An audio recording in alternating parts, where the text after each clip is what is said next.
nos meus vídeos aqui no YouTube e também nos meus livros, nos textos que eu escrevo, no curso que eu ministro, eu tenho afirmado que a física quântica pode ser utilizada na vida prática, sim, para resolver problemas, para concretizar projetos, superar deficiências, curar doenças, encontrar pessoas, etc. Eu tenho afirmado que todos nós já somos naturalmente quânticos. E se assumirmos essa condição, nós nos tornamos sujeitos quânticos ou agentes quânticos. Se fizermos isso, nós sempre estaremos no comando, em qualquer atividade, em qualquer projeto. Em física quântica, você sempre está no comando. Se você já me ouviu falar sobre isso, através de mim ou de outra pessoa, então você deveria se perguntar sobre que fundamentos da física quântica isso tudo pode ser afirmado. Você deveria se perguntar se essas afirmações de que a física quântica pode ser utilizada na vida prática têm alguma consistência lógica, algum fundamento científico. Então, neste vídeo de hoje, eu vou explicar com base no que eu afirmo que a física quântica pode ser utilizada na nossa vida prática. Pois todos nós já somos naturalmente quânticos. Veja, a física quântica é a física do quantum de energia. Se você já leu alguma coisa sobre o quantum de energia, então você sabe que o quantum de energia pode ser definido como o elemento essencial da realidade material, a essência da realidade cósmica. Então, com base nisso, a física quântica torna-se uma física das essências. Esse é um dos motivos pelos quais a fenomenologia quântica tem causado espanto e perplexidade entre os físicos. Afinal, os físicos não aprenderam a tratar com as essências das coisas, com a essência dos fenômenos. Eles apenas tratam com os fenômenos. Portanto, a física quântica pode ser utilizada na vida prática somente quando a pessoa se encontra no seu estado de essência. Isso é importante. E é a essência que produz o colapso da função de onda dos projetos, e não o indivíduo. Veja, lá no laboratório do físico, quando ele observa a partícula através de um instrumento, essa partícula se materializa quando ela entra em contato com a consciência do observador, que é a essência do observador. Ora, qualquer um sabe que a consciência é a essência do ser humano. Portanto, ao entrar em contato com a consciência do observador, a partícula quântica entra em contato com a essência humana. É a essência humana que produz o colapso da função de onda, e não o observador como indivíduo. Isso também vale para a vida prática. Para colapsar o seu projeto, a pessoa necessita estar no seu estado de essência. E isso só é possível quando ela está em estado de harmonia. Veja, cada órbita atômica, aquilo que você aprendeu lá no primeiro grau, no segundo grau, tem a sua respectiva energia. E para o elétron permanecer na sua órbita, ele tem que ter a energia dessa órbita. A órbita é o sistema onde o elétron existe. Quando o elétron possui uma energia maior do que a energia da sua órbita, ou energia do seu sistema, ele não pode mais permanecer aí. O elétron, então, salta para uma outra órbita com uma energia compatível. E ele faz isso através do chamado salto quântico. Se o elétron encontrar uma outra órbita com uma vaga energética, então ele passa a existir ali. Se não existir uma outra órbita disponível, então o elétron volta para a sua antiga órbita. Mas, para isso, antes, o elétron tem que se desfazer do seu excesso de energia. E ele faz isso descarregando esse excesso de energia para fora do seu sistema, para fora do átomo. E ele descarrega isso na forma de fóton. E é assim que a luz é gerada. O que é importante compreender aqui é a necessidade de compatibilidade entre a energia do elétron e a energia da sua órbita atômica. Tem que ser compatível. O elétron só pode permanecer nessa órbita se houver compatibilidade energética com ela. O salto quântico ocorre quando essa compatibilidade deixa de existir. E aí se instaura o conflito entre o elétron e a sua órbita. Veja, quando nós falamos em órbita aqui, nós estamos falando no ambiente do elétron. Guarda bem isso. Com base no princípio da simetria, né? E nós podemos dizer aqui que, com base nisso, as leis que regem a micro-realidade quântica regem também a macro-realidade humana. Na realidade humana, as pessoas também vivem dentro de sistemas. E o sistema é a sua respectiva órbita existencial. Nós também vivemos dentro de órbitas energéticas na nossa vida. Essa órbita existencial é o ambiente da pessoa, formado pelos seus contextos. Também aqui é necessário que exista compatibilidade entre a energia da pessoa e a energia do seu ambiente, assim como a energia do elétron tinha que ser compatível à mesma da energia da sua órbita. Exatamente como ocorre no elétron na sua órbita atômica. A energia da pessoa a qual eu estou me referindo corresponde à sua energia psíquica total, composta pelo seu psiquismo espiritual, psiquismo intelectual, psiquismo cognitivo, psiquismo intuitivo, psiquismo emocional, psiquismo sentimental, psiquismo cultural, psiquismo orgânico, psiquismo sexual, por exemplo. É a totalidade psíquica da pessoa. Nisso consiste a sua energia. Cada um desses diferentes aspectos, por meio dos quais a pessoa expressa o seu psiquismo, pode se tornar incompatível com o ambiente onde a pessoa vive. Essa incompatibilidade entre a pessoa e o seu ambiente pode surgir por causa de conflitos de família, conflitos de trabalho, conflito amoroso, problema financeiro, problema de saúde, carências de recursos materiais, culturais, etc. Isso tudo contribui para produzir desarmonia.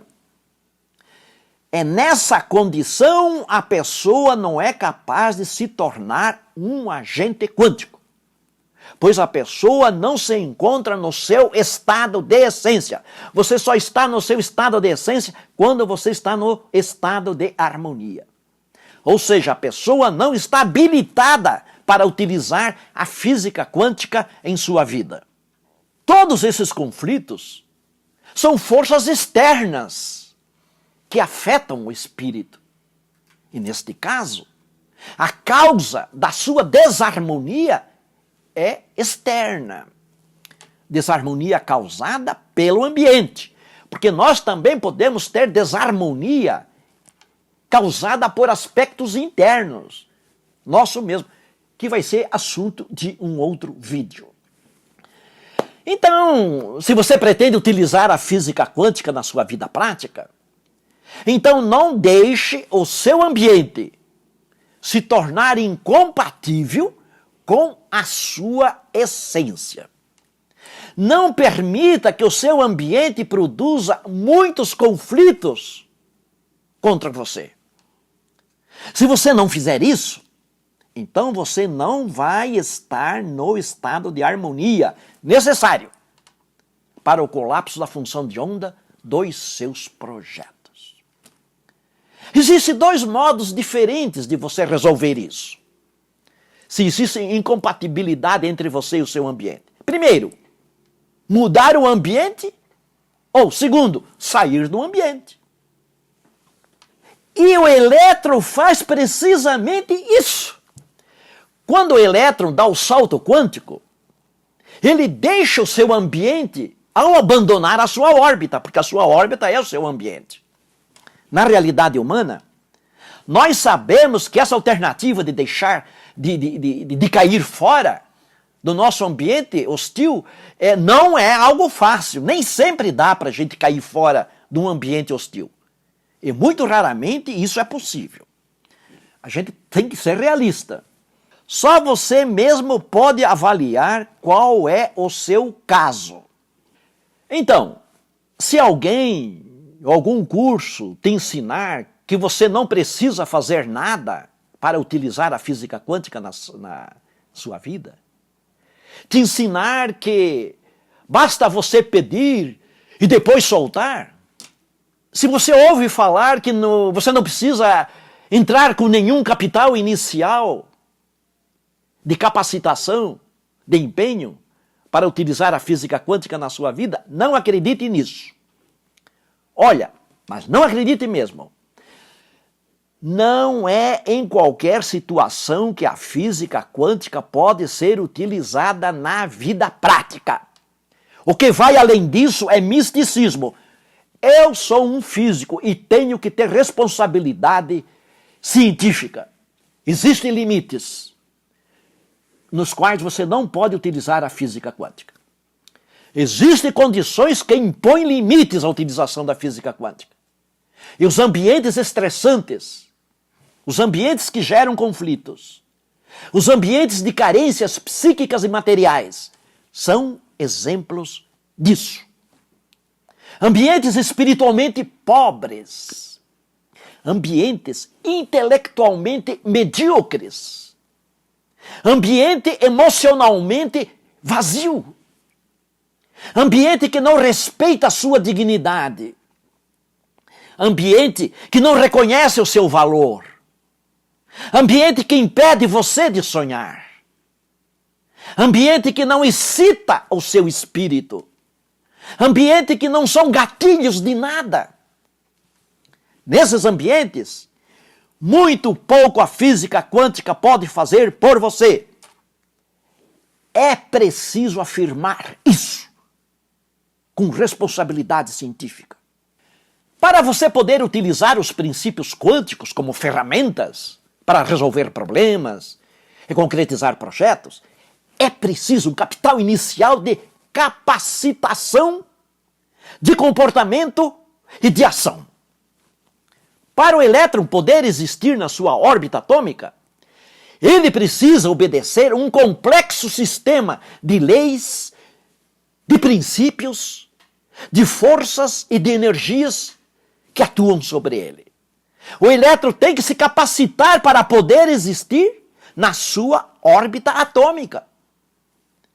Com base no princípio da simetria, isso vale também para a realidade humana. A todo instante, onde quer que você esteja, forças, energias, leis e princípios quânticos estão atuando sobre você, sempre.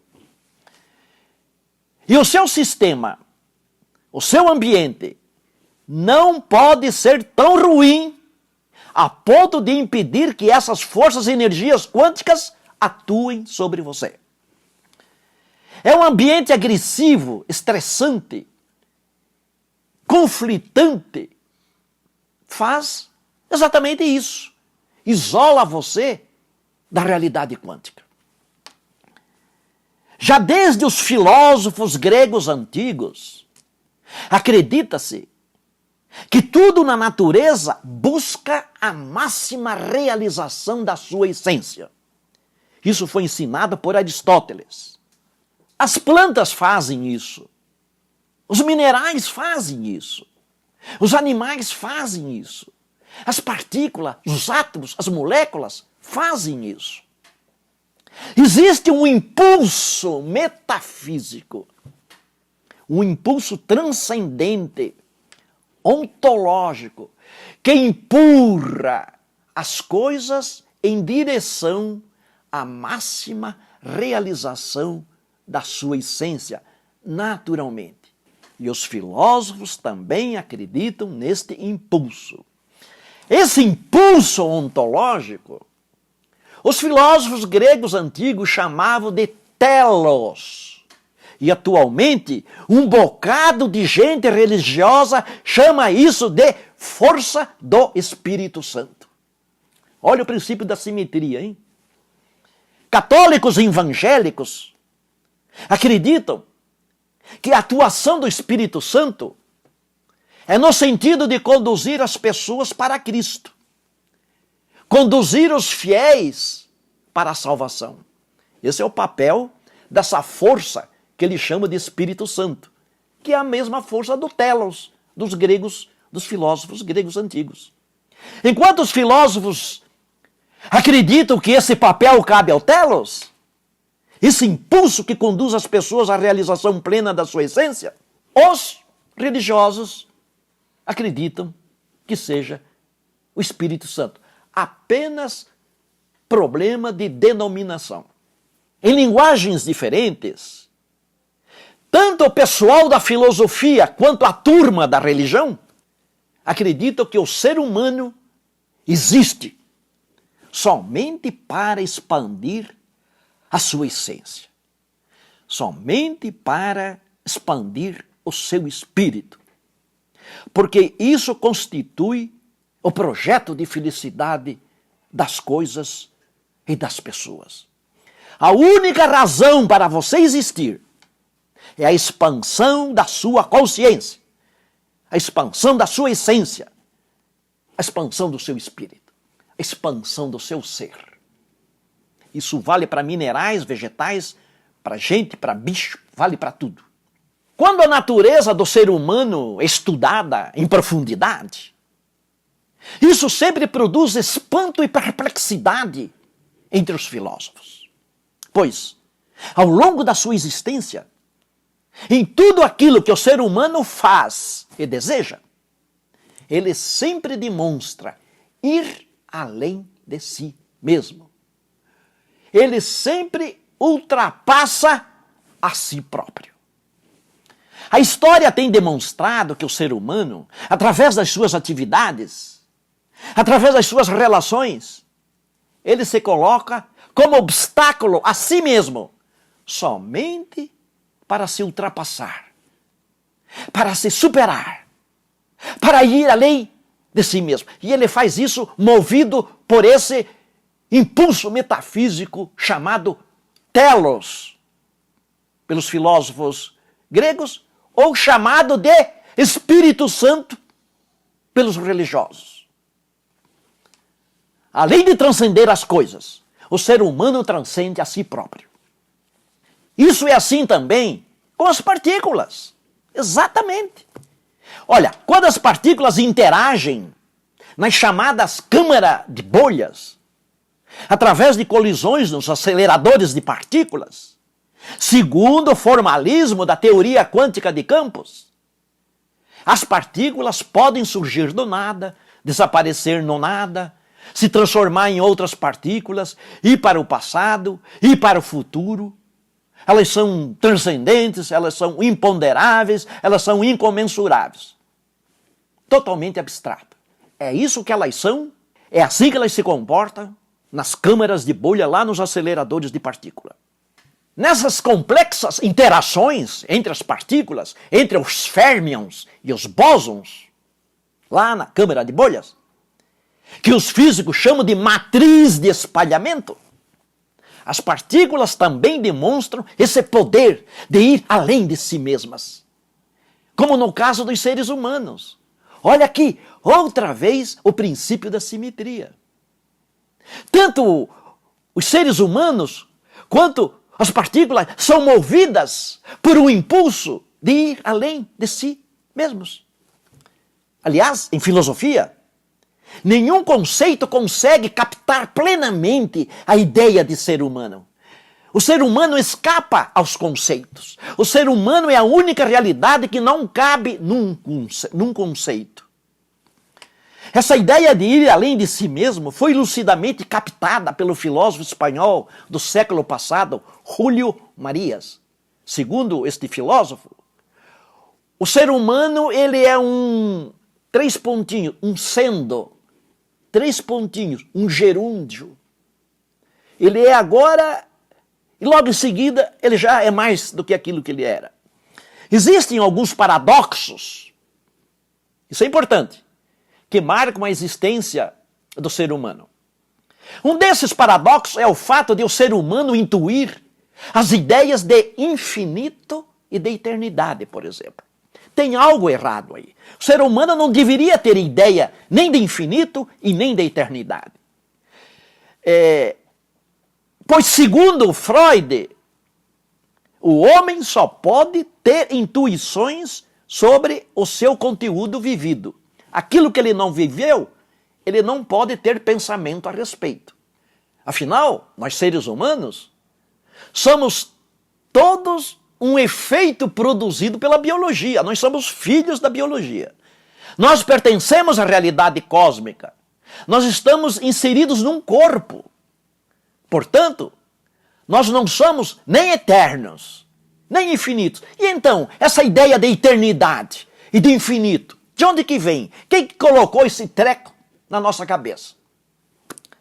Existe uma lei de ouro em filosofia, que é a seguinte: o efeito não pode ter mais realidade do que a sua causa.